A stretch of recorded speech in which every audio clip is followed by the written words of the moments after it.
Welcome to Talk Birdie to Me with former world number 16 Nick O'Hearn and Tour Pro Mark Allen, live from Titleist and FootJoy headquarters. And thanks to our great partners, Host Plus, the official retirement partner of Talk Birdie to Me, Titleist, the clear number one ball in golf, FootJoy, the number one shoe and glove in golf. Better, when the greats bet, they bet with Better.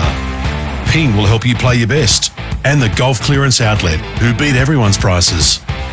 Now, here's Nick and Mark. G'day, everybody. Welcome to the show. It's time for some Friday feedback. Dan, over to you. Okay, we're going to start with this one here. Who's this from? This is from Derek.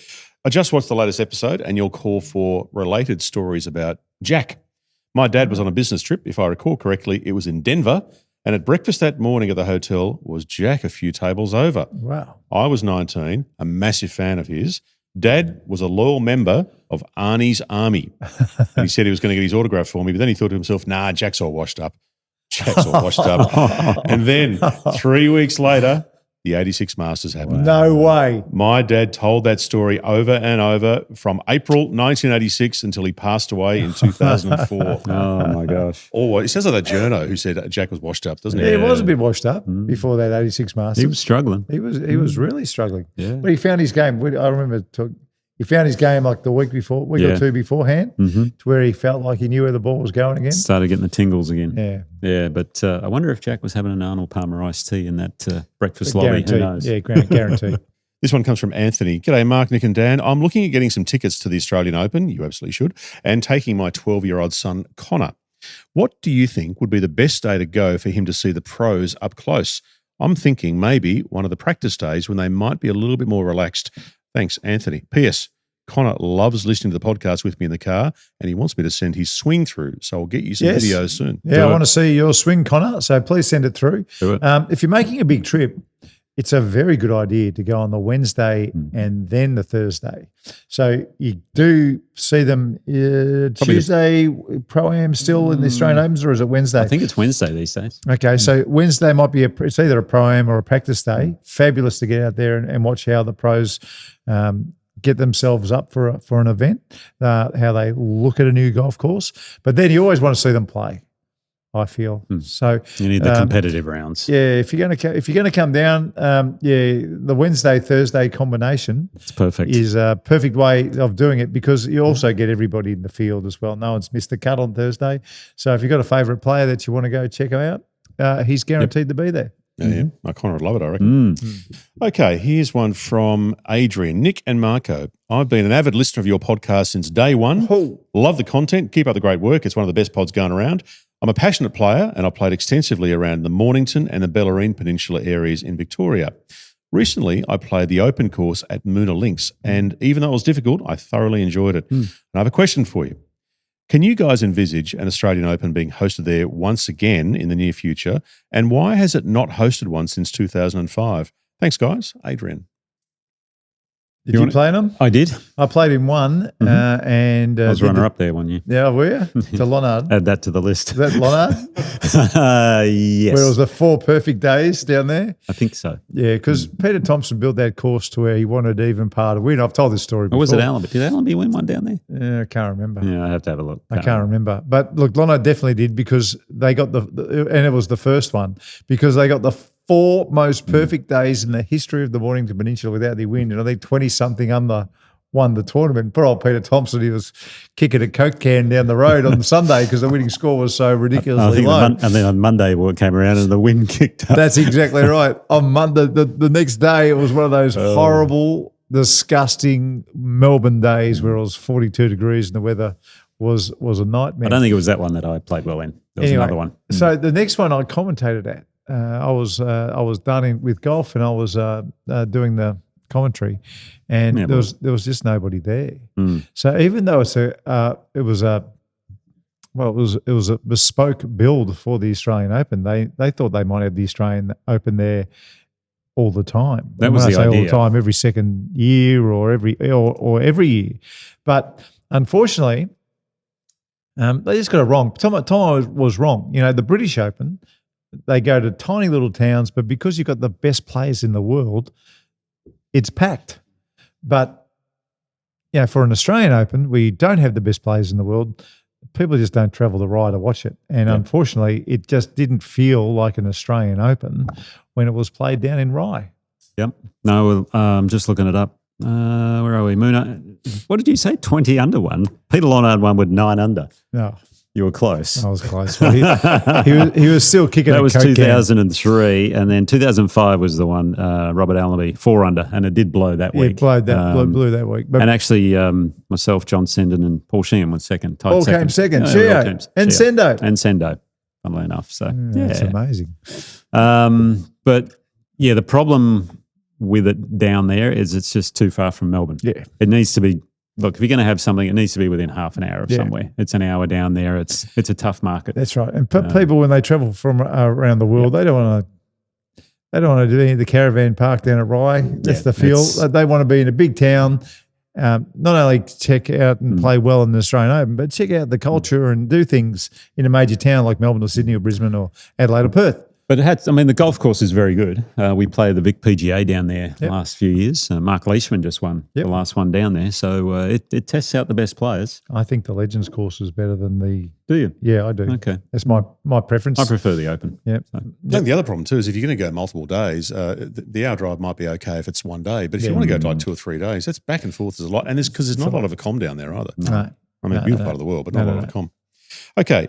Last week we were talking about, we had a question about golf clubs. It was on in Brisbane.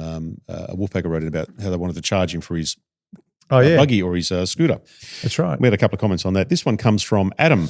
I can tell you guys, my club in Brisbane charges a registration fee annually to use your own stand-up scooter. They say it's for insurance purposes, which kind of makes sense, I suppose. Makes sense, yep. Womble. Clubs charge a trail fee for those with their own golf cart, and this contributes to maintenance needed due to damage caused by the golf carts because golfers that walk cause less damage to courses. What's it called? A trail fee. It's a trail fee. That's a nice way of putting it.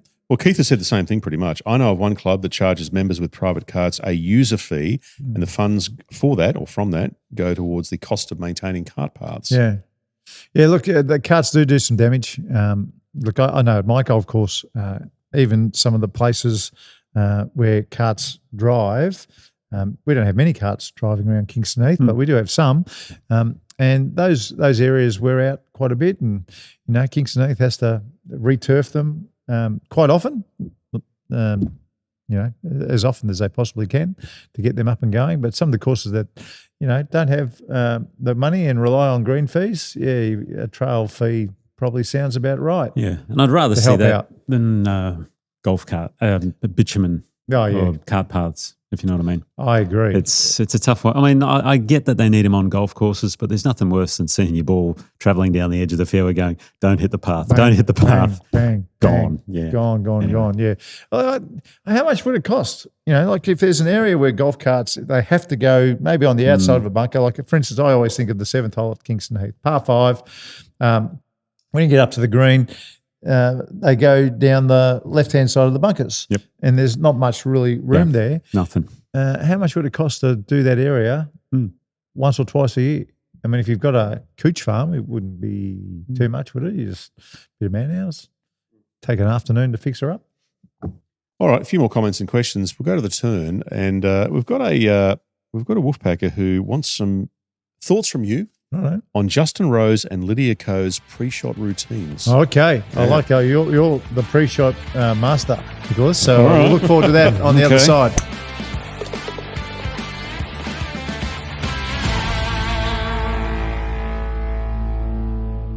Some courses perfect the landscape, others the experience, and every now and then, both come together. Golf Flute exists to bring dreams to life. A chance for you and your crew to live the stories you've only heard about. Journey crafted. Memories waiting. The kind of trip you'll talk about for the rest of your life because of who you shared it with.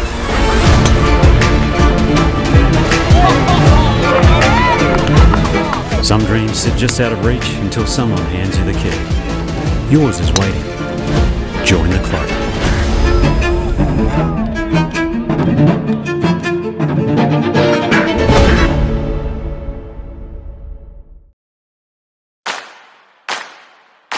From Titleist and FootJoy headquarters, this is Talk Birdie to Me. Host Plus, the official retirement partner of Talk Birdie to Me. The golf clearance outlet, they beat everyone's prices. Ping will help you play your best. And better, ahead of the game. Now for Titleist, the number one ball in golf, and FootJoy, the number one shoe and glove in golf. Here's Nick and Mark. Okay, let's talk about pre-shot routines, Dan. Alrighty, so this one comes from Ian at Turos Head in New South Wales. Ian, I apologise if that's not how you say it. I've not heard of Turos Head. Hi guys, I love each and every episode of the podcast, and I am interested in a couple of players' pre-shot routines. Just that last little rehearsal they do before they play their shot. Specifically, I'm talking about Justin Rose and Lydia Ko. What is the mistake they're trying to avoid, and how does the feeling they get from that rehearsal help them with the shot? That's a really good question. I think there's a couple of, it depends on what he's talking about, because I know Justin Rose, and you've talked about this a fair bit, before he walks into the ball, he does this massively over-exaggerated move where he's really bending way down and the club is kind of behind him, and he gets a feeling as though he's going to rotate hard through the ball. He's rehearsing something that is a feeling. And you look at it and you go, what the heck is that? But it's just a feeling he's going to have in his golf swing. And the reason it's so big is when you have an enormous practice bank that all professional golfers have, if you do something a little bit, when you look at it on the video, it hardly moves. Yeah. And you always, it seems, have to exaggerate. And I think, Tiger Woods used to say feel and real are two totally different things. Totally. It is true when you've got an enormous practice, when you've got a huge practice bank. I'm talking when you've hit millions of balls as a kid. To try and change something can be quite hefty, and you've got to exaggerate. Yeah. He does that out on the golf course before he walks into the ball. Now with Lydia Ko, she's a little different. She does a couple of little things before she walks in, but then over the ball, she does something which I've never been a fan of. People walk in with one hand on the club and then put the left hand on. I'm more of a walk-in with two hands type person. I don't know about you. Some golfers do the one hand. I drift. You go back and forth? Okay. Depending on what I'm doing. And then I have seen her at different stages because she does mix it up a little. She'll put her right hand on and then the left hand comes in and then she takes the right hand off and does this little kind of a funny arm motion to get the right hand back on, which is a bit strange. But, everyone has their quirks. And then I have a feeling, is it Ian? Sorry? I think it was Ian was saying, as she's over the ball, her last little waggle is very, very upright, getting the shaft so upright. It's like almost vertical on the backswing. Oh, okay. It's not as much as me. So again, what she's doing is exaggerating a move in the golf swing just to give her a feeling before she hits the ball. So there is a fair bit going on with Lydia, I must admit. I'd rather her be over the ball and just go bang, but, everyone's different. I remember one of the first things I had to fix when I was about 19 years old was the club was a long way inside for me.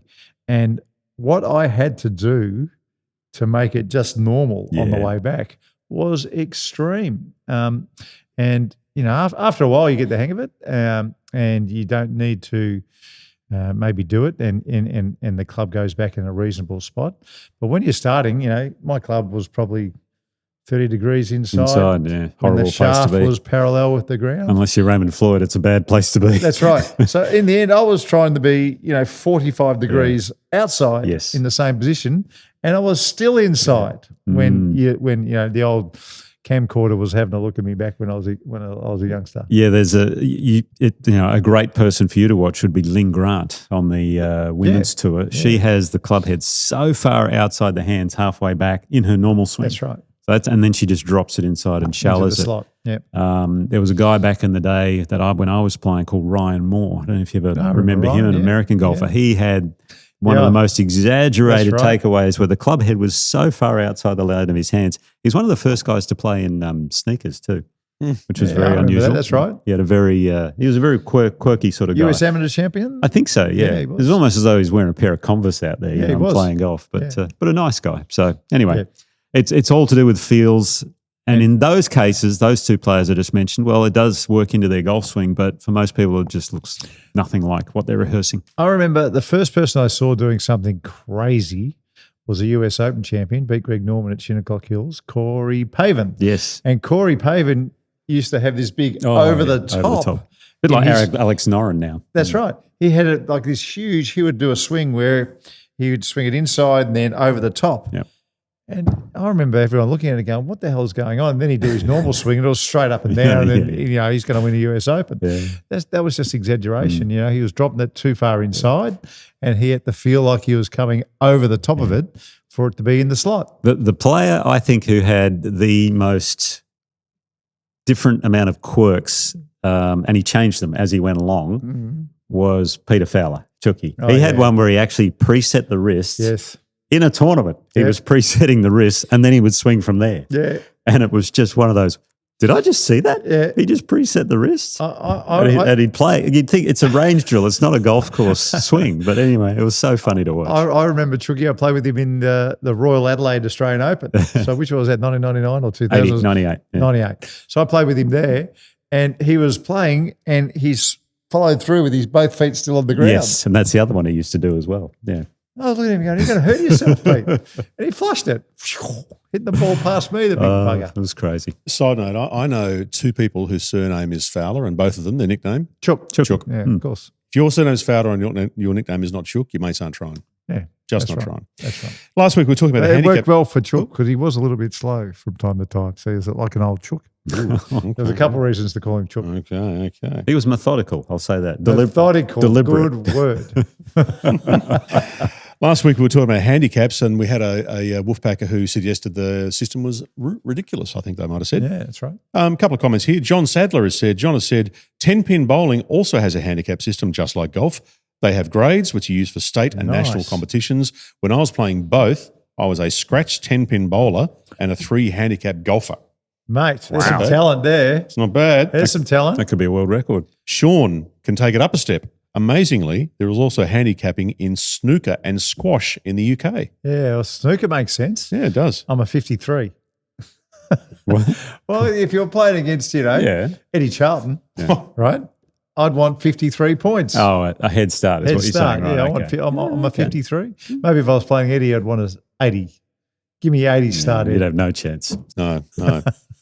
Frank has said, hey guys, I only recently actively started listening to your pods when I'm driving in the car. I love it and I love the knowledge and the stories. So much so that I've gone back to your first episodes and I'm working my way through them. Wow. Goodness me. Good for you. And amazingly, even though sometimes you're talking about events in 2023, I'm amazed at how relevant some of the pods still are. Very entertaining. I'm hoping to catch up by the end of this year. That is quite the effort. Can we set him a prize? That's commitment that right is there. commitment. You know what? We will give him a $250 voucher to the Golf Clearance Outlet. That is commitment, and you deserve every bit of that $250. That is well very done. good. That is very, very good. David, you talked about Mike Harwood's long irons. I got to see this firsthand at Keysborough in the final round of the Vic PGA. Paired in the final group with young pro Ashley Andrews, who I was caddying for. Oh, thank God. Mike hit 5 of the best long irons, the 4 par 5s and the long par 3, all 2 and 3 irons. It was great to watch, and it's a wonderful golfing memory. Love the show, boys. David. Phew. You okay? Well, that's at that big PGA where I had a 6-shot lead going into the last round and lost to Mike Harwood. I thought he was going to bring it up. Oh, okay. But no, that's better. It's good to see you're over it.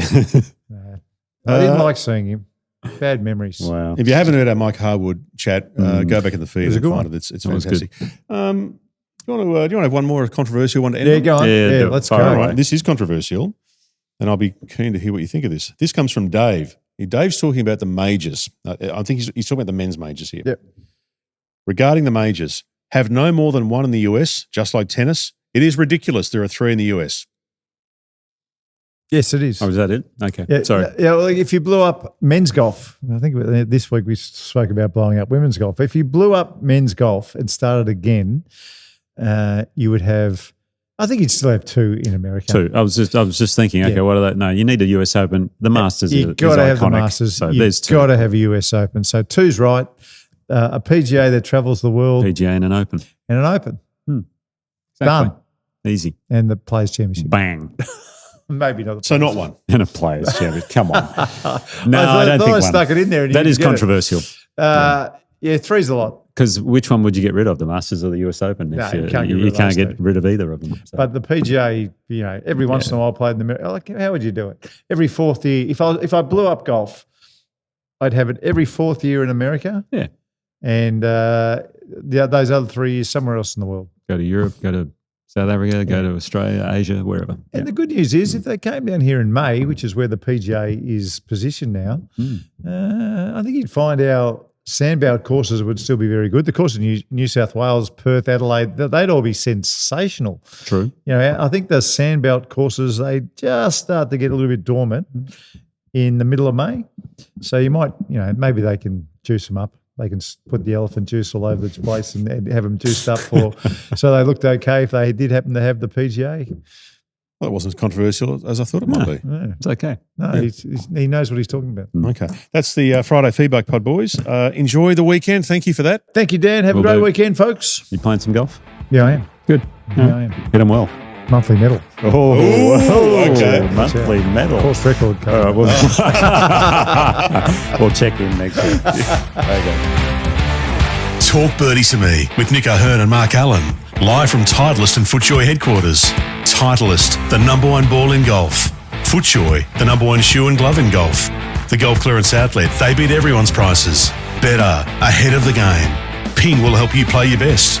And Host Plus, they can help you drive your retirement further. Now that's a plus. Issued by Host Plus Pty Limited. This is general advice. Consider the PDS and TMD on our website before deciding. Wherever you listen or watch, we'd love you to subscribe and share the pod with a friend. Talk Birdie to Me's executive producer is Dan Bradley at Kaizen Media. Sound design by Daryl Misson at loudzebra.com. And now from Titleist and FootJoy headquarters, that's been Talk Birdie to Me.